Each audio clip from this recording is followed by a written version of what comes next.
കഴിഞ്ഞ ദിവസം എൻ്റെ ഒ പിയിൽ ശരീരമാസകലം വേദനയുമായി ഒരു വീട്ടമ്മ വന്നു. അവർ ഒരു കെട്ട് ടെസ്റ്റുകളുമായിട്ടാണ് വന്നത്. എന്നിട്ട് അവർ പറഞ്ഞു, ഡോക്ടറെ, എൻ്റെ അസുഖം ഈ ടെസ്റ്റുകളൊന്നും കണ്ടെത്താൻ പറ്റുന്നില്ല. വയറിൽ എരിച്ചിൽ, തികട്ടി വരുന്ന അവസ്ഥ, അല്ലെങ്കിൽ വയറ്റുനിന്ന് പോകാതെ സ്തംഭനത്തിൻ്റെ പ്രശ്നം, ഇത്തരത്തിലുള്ള സംഭവങ്ങൾ, വയറ് സംബന്ധമായ അസുഖങ്ങളും സാധാരണയായി ഫൈബ്രോമയാൽജിയയിൽ കൂടുതൽ കാണാറുണ്ട്. മോർണിംഗ് വാക്ക്, കൈവീശി ഒന്ന് നടന്നു കഴിഞ്ഞാൽ തന്നെ ഒരുപാട് മാറ്റം ഉണ്ടാകും. അങ്ങനെ മസിൽസ് എല്ലാം ഒന്ന് റിലാക്സ് ആകുമ്പോൾ തന്നെ ഒരുപാട് മാറ്റം ഉണ്ടാകും. അതുപോലെ തന്നെ എയറോബിക് എക്സസൈസ് അല്ലെങ്കിൽ നീന്തൽ പോലെയുള്ള എക്സസൈസ്, ഇത്തരത്തിലുള്ളത് ഈ രോഗികൾക്ക് പ്രയോജനം ചെയ്യും. ശരീരം മൊത്തത്തിൽ നമുക്ക് സ്ട്രെച്ച് ചെയ്യുന്ന രീതിയിലുള്ള എക്സസൈസ് എപ്പോഴും ഇത്തരത്തിലുള്ള രോഗികൾ, യോഗ പോലെയുള്ള കാര്യങ്ങളെല്ലാം ഇവർക്ക് ഹെൽപ്പ് ചെയ്യുന്നതാണ്. കഴിഞ്ഞ ദിവസം എൻ്റെ ഒ പിയിൽ ശരീരമാസകലം വേദനയുമായി ഒരു വീട്ടമ്മ വന്നു. അവർ ഒരു കെട്ട് ടെസ്റ്റുകളുമായിട്ടാണ് വന്നത്. എന്നിട്ട് അവർ പറഞ്ഞു, ഡോക്ടറെ, എൻ്റെ അസുഖം ഈ ടെസ്റ്റുകളൊന്നും കണ്ടെത്താൻ പറ്റുന്നില്ല. എനിക്കാണെങ്കിൽ കുറേ വർഷങ്ങളായി ശരീരമാസകലം വേദനയാണ്. ഏത് തരം മരുന്ന് കുടിച്ചിട്ടും എൻ്റെ വേദനയ്ക്കൊരു മാറ്റവുമില്ല. ഞാൻ എന്താണ് ചെയ്യുക? ഇതെൻ്റെ കുടുംബജീവിതത്തെ പോലും ബാധിക്കുന്നു. നിങ്ങൾ ഇത്തരത്തിലുള്ള ആളുകളെക്കുറിച്ച് കേട്ടിട്ടുണ്ടോ? അതെ, ശരീരമാസകലം വേദനയുണ്ടാക്കുന്ന ഒരു അസുഖത്തെക്കുറിച്ചാണ് ഇന്നത്തെ എൻ്റെ ചർച്ച.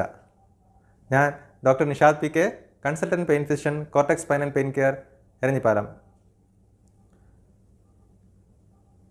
ഫൈബ്രോമയാൾജിയ എന്താണ് ഈ അസുഖം? എന്തൊക്കെയാണ് ഇതിൻ്റെ പ്രത്യേകതകൾ? അതിൻ്റെ ചികിത്സാ രീതികൾ എന്തൊക്കെയാണ് എന്നതിനെക്കുറിച്ചാണ് ഇന്ന് നമ്മൾ ചർച്ച ചെയ്യുന്നത്. എന്താണ് യഥാർത്ഥത്തിൽ ഫൈബ്രോമയാൾജിയ? ഇതിൻ്റെ ഏറ്റവും വലിയ പ്രത്യേകത ശരീരം മൊത്തത്തിലുള്ള വേദനയാണ്. അതായത് 2 കൈകളിലും 2 കാലുകളിലും ശരീരം മൊത്തത്തിലുള്ള ഭാഗത്ത് വേദന അനുഭവപ്പെടും. ഇതിന് സാധാരണയായി നമുക്ക് ശരീരത്തിൻ്റെ ഏതെങ്കിലും ഒരു ഭാഗത്ത് ചെറിയൊരു വേദനയായിട്ട് തുടങ്ങിയതായിരിക്കും. ഒന്നുകിൽ ഒരു വലത്തെ കൈയോ അല്ലെങ്കിൽ കഴുത്തിൻ്റെ ഭാഗത്ത് അല്ലെങ്കിൽ നടുവിൻ്റെ ഭാഗത്ത് ഒരു വേദനയായിട്ട് തുടങ്ങി പിന്നീട് അത് മെല്ലെ മെല്ലെ ശരീരമാസകലം വ്യാപിച്ച് ശരീരം മൊത്തത്തിൽ വേദനയായി മാറുന്നു. വർഷങ്ങൾ കൊണ്ട് ഉണ്ടാവുന്നതാണ്. കഴിഞ്ഞ 4-5 വർഷമായി വേദന അനുഭവിക്കുന്നു. ആദ്യം നമുക്ക് തുടങ്ങിയത് കഴുത്ത് വേദനയായിരിക്കും. അത് കഴിഞ്ഞ് കുറച്ച് കാലങ്ങൾ കഴിഞ്ഞപ്പോൾ അതേ വശത്ത് കാലിന് വേദന തുടങ്ങി. കുറച്ച് കാലം കഴിഞ്ഞപ്പോൾ ഓപ്പോസിറ്റ് മറുവശത്തുള്ള കൈക്കും കാലിനും വേദന തുടങ്ങി. ഇത്തരത്തിലാണ് ഈ ഒരു അസുഖം ഉണ്ടാവുന്നത്. അപ്പോൾ ഒരു ഫൈബ്രോമയാൾജിയ എന്നൊരു സ്റ്റേജിൽ എത്തിക്കഴിഞ്ഞു കഴിഞ്ഞാൽ ഈ രോഗിക്ക് ശരീരമാസകലം വേദന ഉണ്ടാവും. അതോടൊപ്പം തന്നെ ഒരുപാട് ബുദ്ധിമുട്ടുകൾ, അതായത് പകൽ സമയത്ത് അല്ലെങ്കിൽ എല്ലാ സമയത്തും ക്ഷീണം അനുഭവപ്പെടുക, ഒന്നിനും ഒരു ഉത്സാഹമില്ലായ്മയും ക്ഷീണവും അനുഭവപ്പെടുക, രാവിലെ എഴുന്നേറ്റ് വരുന്ന സമയത്ത് ബെഡിൽ നിന്ന് എഴുന്നേൽക്കാൻ പറ്റാത്ത അവസ്ഥ, ശരീരം മസിൽസ് എല്ലാം ടൈറ്റായി മൊത്തത്തിൽ ശരീരത്തിനൊരു മുറുക്കം അനുഭവപ്പെടുക, എണീറ്റ് വരാനുള്ള ബുദ്ധിമുട്ട്, വേദന മാക്സിമം അനുഭവപ്പെടുന്നത് രാവിലെ എഴുന്നേറ്റ് വരുമ്പോഴാണ്. അത് കഴിഞ്ഞ് കുറച്ചൊരു 1-2 മണിക്കൂർ കഴിഞ്ഞ് ജോലിയൊക്കെ തുടങ്ങി കഴിയുമ്പോൾ കുറച്ചൊരു ആശ്വാസം ഉണ്ടാവും. വേദനയല്ലാതെ മറ്റുള്ള പ്രശ്നങ്ങൾ, ഉറക്കം നഷ്ടപ്പെട്ട ഒരവസ്ഥ, അതായത് രാത്രി കാലങ്ങളിൽ ഉറക്കം കുറവായിരിക്കും, രാവിലെ എഴുന്നേറ്റാലും ഉറക്കത്തിൻ്റെ ഒരു ക്ഷീണം മാറാത്ത രീതിയിലുള്ളൊരു അവസ്ഥ, ഇത് സ്ഥിരമായിട്ടുള്ള എല്ലാ ദിവസവുമുള്ള ഒരു വേദന ആയതുകൊണ്ട് തന്നെ അവരുടെ മാനസികമായി വളരെ ബാധിക്കുന്നു. ഡിപ്രഷൻ, ആങ്സൈറ്റി തുടങ്ങിയ ബുദ്ധിമുട്ടുകൾ അവർക്കുണ്ടാകുന്നു. വീട്ടിലൊരാൾ ദിവസവും വേദന പറഞ്ഞുകൊണ്ടിരിക്കുമ്പോൾ അത് കുടുംബത്തിലെ മറ്റുള്ള ആളുകളെയും ബാധിക്കുന്നു. അപ്പോൾ വേദന ഉണ്ടാകുന്നവരുടെ കുടുംബത്തിലെ കുടുംബനാഥനാണെങ്കിലും അല്ലെങ്കിൽ മക്കളാണെങ്കിലും മറ്റുള്ള ആളുകൾക്ക് ഇതൊരു പ്രശ്നമാണ്. അപ്പോൾ അവർക്കൊരു പ്രശ്നമാകുമോ എന്നുള്ള ചിന്ത രോഗിയെ വീണ്ടും മാനസികമായി ബുദ്ധിമുട്ടുണ്ടാക്കുന്നു. ഇതാണ് ഒരു ഫൈബ്രോമയാൾജിയ എന്നറിയപ്പെടുന്ന ഈ അസുഖമുള്ള രോഗിയുടെ ഒരു സാധാരണ ജീവിതം. അപ്പോൾ എന്താണ് യഥാർത്ഥത്തിൽ ഈ അസുഖത്തിൽ എവിടെയാണ് പ്രശ്നം? ഇതൊരു പേശി വേദനയാണോ, അല്ലെങ്കിൽ നമ്മുടെ ഞരമ്പിനെ സംബന്ധിക്കുന്ന ഒരു വേദനയാണോ? അതാണ് പലർക്കും, രോഗികൾക്ക് തന്നെ അറിയാത്ത രോഗികൾക്കും ഡോക്ടർമാർക്കും പലപ്പോഴും കൺഫ്യൂഷൻ വരുന്നൊരു ഭാഗം ഇതാണ്. എന്താണ് യഥാർത്ഥത്തിൽ ഈ അസുഖത്തിൽ സംഭവിക്കുന്നത്? സത്യത്തിൽ ഫൈബ്രോമയാൾജിയ എന്ന് പറയുന്നത് ഒരു ന്യൂറോളജിക്കൽ ഡിസോർഡറാണ്. അതായത് അത് നാഡീ സംബന്ധമായ ഒരു അസുഖമാണ്. രോഗിക്ക് വേദന ഉണ്ടാകുന്നത് ശരീരത്തിലുള്ള എല്ലാ പേശികളിലുമാണ്. പക്ഷേ അത് മസിൽസിൻ്റെ, പ്രധാനമായും പേശികളെ ബാധിക്കുന്ന അസുഖമല്ല.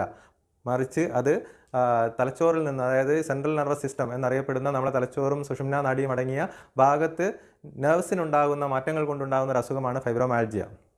അത് തുടങ്ങാൻ കാരണം തുടക്കത്തിൽ ഇതുപോലെ വല്ല പരിക്കുകളോ അല്ലെങ്കിൽ ഏതെങ്കിലും ഒരു മസിൽസിൻ്റെയോ അല്ലെങ്കിൽ ഏതെങ്കിലും ഒരു ഡിസ്കിൻ്റെയോ ഭാഗത്തുണ്ടാകുന്ന ചെറിയ അസുഖമായിട്ടായിരിക്കും തുടങ്ങിയിട്ടുണ്ടാകുക. പക്ഷേ തുടർച്ചയായി നമ്മുടെ ശരീരത്തിൻ്റെ ഏതെങ്കിലും ഒരു ഭാഗത്ത് വേദന അനുഭവപ്പെടുകയും ആ വേദന ഈ നെർവ്സ്, നാഡികൾ വഴി സ്പൈനൽ കോഡിലൂടെ തലച്ചോറിലെത്തുന്നു. അപ്പോഴാണ് നമ്മളൊരു വേദന അറിയുന്നത്. അപ്പോൾ അത് സ്ഥിരമായിട്ടൊരു ഭാഗത്തു നിന്ന് വേദനയുടെ സിഗ്നൽസ് നമ്മൾ തലച്ചോറിലെത്തിക്കഴിഞ്ഞാൽ ആ തലച്ചോറിൻ്റെ ഭാഗത്ത്, വേദന അറിയുന്ന ഭാഗത്തും അതുപോലെ തന്നെ ഈ വേദന കൊണ്ടുപോകുന്ന സുഷുമ്നാ നാഡിയുടെ ഭാഗത്തും ചെറിയ കെമിക്കൽ ചേഞ്ചസ് വരും. അവിടെ ഉണ്ടാകുന്ന ആ മാറ്റത്തിനാണ് സെൻട്രൽ സെൻസിറ്റൈസേഷൻ എന്ന് പറയുന്നത്. അതായത് നമ്മുടെ നെർവ്സ് കൂടുതൽ സെൻസിറ്റീവ് ആവുകയാണ്. ആദ്യം ഒരു സ്ഥലത്തുനിന്ന് ഒരു വേദന നമ്മൾ തൊട്ട് കഴിഞ്ഞാൽ അല്ലെങ്കിൽ എന്തെങ്കിലും ഒരു വേദന ഉണ്ടായിക്കഴിഞ്ഞാൽ അത് ഒന്നായിട്ടാണ് അറിയുന്നതെങ്കിൽ ഈ ഒരു അവസ്ഥയിലെത്തുമ്പോൾ ഒരു വേദന 10 മടങ്ങായിട്ട് 100 കണക്കിന് വേദനയായിട്ട് നമുക്ക് അനുഭവപ്പെടും. അതായത് വേദനയുടെ കാഠിന്യം കൂടുന്നു. ചെറിയതൊരു സ്റ്റിമുലസ് ഉണ്ടാകുമ്പോൾ തന്നെ വേദന കൂടുന്നു. അത്തരത്തിലൊരു അവസ്ഥയിലേക്ക് വരുന്നതിനാണ് സെൻട്രൽ സെൻസിറ്റൈസേഷൻ എന്ന് പറയുന്നത്. ഇത്തരത്തിൽ ബ്രെയിനിലും സ്പൈനൽ കോഡിലും വരുന്ന മാറ്റങ്ങൾ കൊണ്ടാണ് ഈ ഫൈബ്രോമയാൽജിയ എന്നൊരു അസുഖം ഉണ്ടാകുന്നത്. അതുകൊണ്ട് എന്താ സംഭവിക്കുന്നത്? ശരീരം മൊത്തത്തിൽ ഒരുപോലെ നമുക്ക് വേദന ഉണ്ടാവും. ഏതെങ്കിലും ഒരു മസിലിൻ്റെ ഭാഗത്ത് പിടിച്ച് ഞെക്കിയാൽ നമ്മൾ ടെൻഡർ പോയിൻറ്റ്സ് എന്ന് പറയും. മസിൽസിൻ്റെ ശരീരത്തിൻ്റെ പല പോയിൻറ്റുകൾ അവിടെ നമ്മൾ ഞെക്കിക്കഴിഞ്ഞാൽ നല്ലപോലെ വേദന ഉണ്ടാവും. രോഗിക്ക് ശക്തമായ വേദന ഉണ്ടാവും. ചിലപ്പോൾ തട്ടുമ്പോൾ തന്നെ ചെറുങ്ങനെ തൊടുമ്പോൾ തന്നെ വേദന ഉണ്ടാവും. ഇതൊക്കെയാണ് അതുകൊണ്ടുണ്ടാകുന്ന പ്രശ്നങ്ങൾ.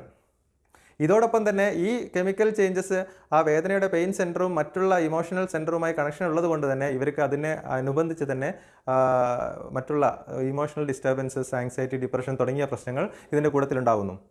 ഇതേ സംഭവം തന്നെ നമ്മുടെ ബവലുമായി, അതായത് കുടലുമായി കണക്ഷൻ ഉള്ളത് കൊണ്ട് തന്നെ ഇത്തരത്തിലുള്ള മിക്ക രോഗികൾക്കും അതിനോടനുബന്ധമായി തന്നെ ഗ്യാസിൻ്റെ പ്രശ്നം, വയറിൽ എരിച്ചിൽ, തികട്ടി വരുന്ന അവസ്ഥ, അല്ലെങ്കിൽ വയറ്റുനിന്ന് പോകാതെ സ്തംഭനത്തിൻ്റെ പ്രശ്നം, ഇത്തരത്തിലുള്ള സംഭവങ്ങൾ, വയറ് സംബന്ധമായ അസുഖങ്ങളും സാധാരണയായി ഫൈബ്രോമയാൽജിയയിൽ കൂടുതൽ കാണാറുണ്ട്. പലപ്പോഴും ഈ രോഗിക്ക് ഇത് ഓരോന്നും വേറെ ആയിട്ട് തലവേദന ഉണ്ടാവും, വയറിന് അസ്വസ്ഥതകൾ ഉണ്ടാവും, ശരീരം മൊത്തത്തിൽ വേദന ഉണ്ടാകുമ്പോൾ ഓരോന്നും ഓരോ സ്ഥലത്ത് മാറി മാറി ചികിത്സിക്കുന്ന ഒരു അവസ്ഥയിലാണ് ഉണ്ടാവുക. സത്യത്തിൽ ഇതെല്ലാം ഇൻ്റർ കണക്റ്റഡ് ആയിട്ടാണ്. ഈ ഒരു അസുഖത്തിൽ ശരീരത്തിൽ പല ഭാഗങ്ങളായി പല അസ്വസ്ഥതകളായിട്ടാണ് അനുഭവപ്പെടുന്നത്. അപ്പോൾ എന്താണ് നമുക്കിതിൽ ചെയ്യാൻ പറ്റുക? എന്ത് ടെസ്റ്റ് ചെയ്തിട്ടാണ് ഇത് കണ്ടുപിടിക്കാൻ പറ്റുക? അവിടെയാണ് ഏറ്റവും വലിയൊരു പ്രശ്നം. അതായത് ഈ രോഗികളുടെയും ഈ കുടുംബത്തിലുള്ള മറ്റുള്ള ആളുകളുടെയും സ്ഥിരമായിട്ടുള്ള കംപ്ലയിൻറ്റ് ഒരുപാട് ടെസ്റ്റുകൾ ചെയ്തു. അതായത് ഇത്തരം രോഗികളെ എല്ലാ ബ്ലഡ് ടെസ്റ്റുകളെല്ലാം ചെയ്തു, അതുപോലെ സ്കാനിങ് ചെയ്തു. പക്ഷേ എന്നിട്ടും എല്ലാം നോർമൽ.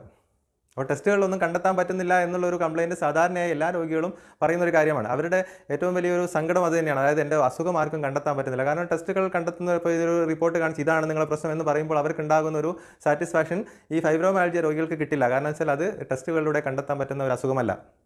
പിന്നെ എന്തിനാണ് ടെസ്റ്റുകൾ ചെയ്യുന്നത്? ടെസ്റ്റുകൾ പലപ്പോഴും ചെയ്യുന്നത് മറ്റുള്ള അസുഖങ്ങൾ, ഇത്തരത്തിൽ ശരീരം മൊത്തത്തിൽ വേദനയുണ്ടാക്കുന്ന മറ്റുള്ള അസുഖങ്ങൾ ഇല്ല എന്ന് ഉറപ്പുവരുത്താനാണ് പലപ്പോഴും ടെസ്റ്റുകൾ ചെയ്യുന്നത്. അത് ഉദാഹരണമായി പറയുകയാണെങ്കിൽ വാദസംബന്ധമായ ചില അസുഖങ്ങൾ, സീറോ നെഗറ്റീവ് സ്പോണ്ടൈലോആർത്രൈറ്റിസ് എന്ന് പറയുന്ന അസുഖത്തിന് ശരീരത്തിൽ പല ജോയിൻറ്റുകളിലും പല ഭാഗങ്ങളായിട്ട് വേദന വരാം.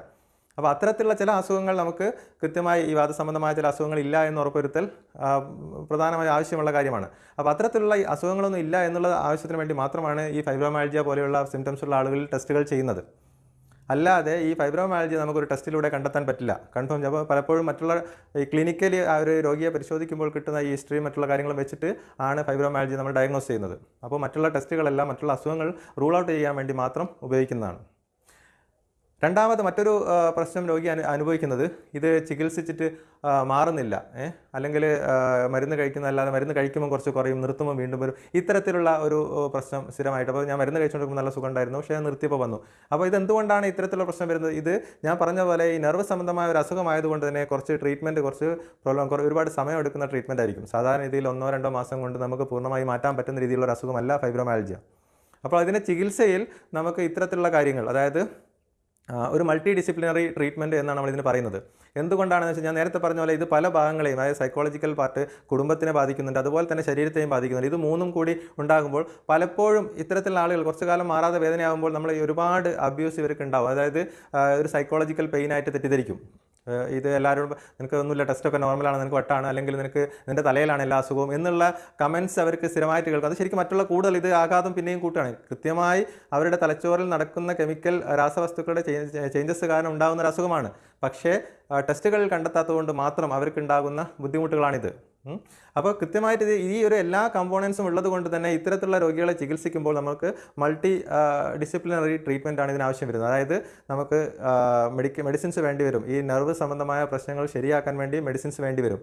അതോടൊപ്പം തന്നെ ഫിസിയോതെറാപ്പി പോലെയുള്ള ട്രീറ്റ്മെൻറ്റ്, ഒക്യുപേഷണൽ തെറാപ്പി, ഫിസിയോതെറാപ്പി പോലെയുള്ള കാര്യങ്ങൾ വേണ്ടി വരും. അതായത് ആ ശരീരത്തിലെ മസിൽസ് റിലാക്സ് ചെയ്യാനും മറ്റുള്ള കാര്യങ്ങൾ, മസിൽസിൻ്റെ പേശി ശക്തി ഇമ്പ്രൂവ് ചെയ്ത് കൊണ്ടുവരാനും അത്തരത്തിലുള്ള ഇത് ആവശ്യം വരും.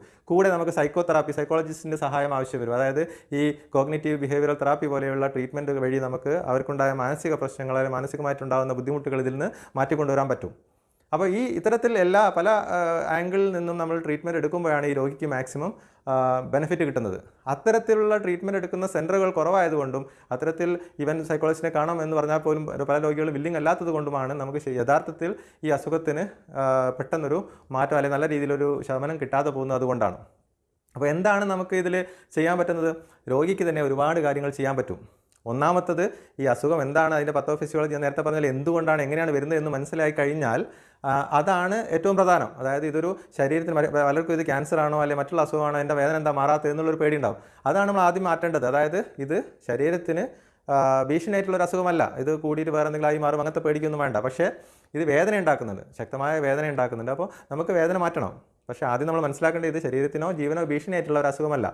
അപ്പോൾ പിന്നെ നെക്സ്റ്റ് സ്റ്റെപ്പ് നമ്മൾ ഇതിൽ നിന്ന് എങ്ങനെ പുറത്ത് കിടക്കണം എന്നുള്ള രീതിയിലാണ്. അപ്പോൾ അതിന് നമുക്ക് മെഡിസിൻസ് വേണം. എന്ത് തരത്തിലുള്ള മെഡിസിനാണ്, അതായത് നെർവിൻ്റെ പ്രശ്നങ്ങൾ മാറ്റുന്ന രീതിയിലുള്ള മെഡിസിൻസ് നമ്മൾ കുറച്ച് കണ്ടിന്യൂസ് ആയിട്ട് എടുക്കേണ്ടി വരും. ചെറിയ ഡോസിൽ തുടങ്ങി മെല്ലെ മെല്ലെ കൂട്ടിക്കൊണ്ടുവന്നിട്ട് ഒരു ലെവലിലെത്തുമ്പോൾ നല്ല പോലെ മാറ്റം ഉണ്ടാവും. എങ്കിൽ വേദന സംഹാരികൾ കഴിച്ചിട്ടല്ല ഇതിൽ നമ്മൾ ചികിത്സിക്കുന്നത്. വേദന സംഹാരികൾ കഴിക്കുന്നതുകൊണ്ട് ഇതിന് മെച്ചം ഉണ്ടാവില്ല. അതിനേക്കാൾ കൂടുതൽ ഇത്തരത്തിലുള്ള മെഡിസിനാണ് നമുക്ക് വേണ്ടി വരിക. പിന്നെ അതിൻ്റെ കൂടുതൽ നമ്മൾ ഫിസിയോതെറാപ്പി, അതുപോലെ എക്സസൈസ് പോലെയുള്ള കാര്യങ്ങൾ, വ്യായാമം പോലുള്ള കാര്യങ്ങൾ. വ്യായാമം എന്ന് പറയുമ്പോൾ നമ്മൾ ചെറിയ രീതിയിലുള്ള എക്സസൈസ്, അതായത് ഇത്തരത്തിലുള്ള രോഗികൾ ചെറിയ നടത്തം, മോർണിംഗ് വാക്ക്, കൈ വീശി ഒന്ന് നടന്നു കഴിഞ്ഞാൽ തന്നെ ഒരുപാട് മാറ്റം ഉണ്ടാവും. നമ്മൾ മസിൽസ് എല്ലാം ഒന്ന് റിലാക്സ് ആകുമ്പോൾ തന്നെ ഒരുപാട് മാറ്റം ഉണ്ടാവും. അതുപോലെ തന്നെ എയറോബിക് എക്സസൈസ് അല്ലെങ്കിൽ നീന്തൽ പോലെയുള്ള എക്സസൈസ്, ഇത്തരത്തിലുള്ളത് ഈ രോഗികൾക്ക് പ്രയോജനം ചെയ്യും. ശരീരം മൊത്തത്തിൽ നമുക്ക് സ്ട്രെച്ച് ചെയ്യുന്ന രീതിയിലുള്ള എക്സസൈസ് എപ്പോഴും ഇത്തരത്തിലുള്ള രോഗികൾ, യോഗ പോലെയുള്ള കാര്യങ്ങളെല്ലാം ഇവർക്ക് ഹെൽപ്പ് ചെയ്യുന്നതാണ്. അതോടൊപ്പം തന്നെ നമ്മൾ മെഡിസിൻസ് എടുക്കുക, പ്ലസ് മറ്റുള്ള കാര്യങ്ങൾ സൈക്കോളജിക്കൽ സപ്പോർട്ടും കൂടി എടുത്തു കഴിഞ്ഞാൽ നമുക്ക് ഇത്തരത്തിലുള്ള ഒരു ബയോ സൈക്കോ സോഷ്യൽ മോഡലായിട്ടുള്ള ട്രീറ്റ്മെൻറ്റ് എടുത്തു കഴിഞ്ഞാൽ രോഗിക്ക് നല്ല ആശ്വാസം ഉണ്ടാകും. ഫൈബ്രോമയാൾജിയെക്കുറിച്ച് ചെറിയ കാര്യങ്ങൾ, ഇത് മൊത്തത്തിൽ പറയാൻ ഒരു വീഡിയോ മതിയാവില്ല. പക്ഷേ എന്നാലും അതിൻ്റെ മെക്കാനിസം, ബേസിക്കായി എന്താണ് പ്രശ്നമെന്ന് നിങ്ങൾക്ക് മനസ്സിലായി എന്ന് ഞാൻ കരുതുന്നു. വേദന ഉണ്ടാക്കുന്ന മറ്റുള്ള അസുഖങ്ങളുടെ വിശേഷങ്ങളുമായി ഞാൻ വീണ്ടും വരാം. നന്ദി.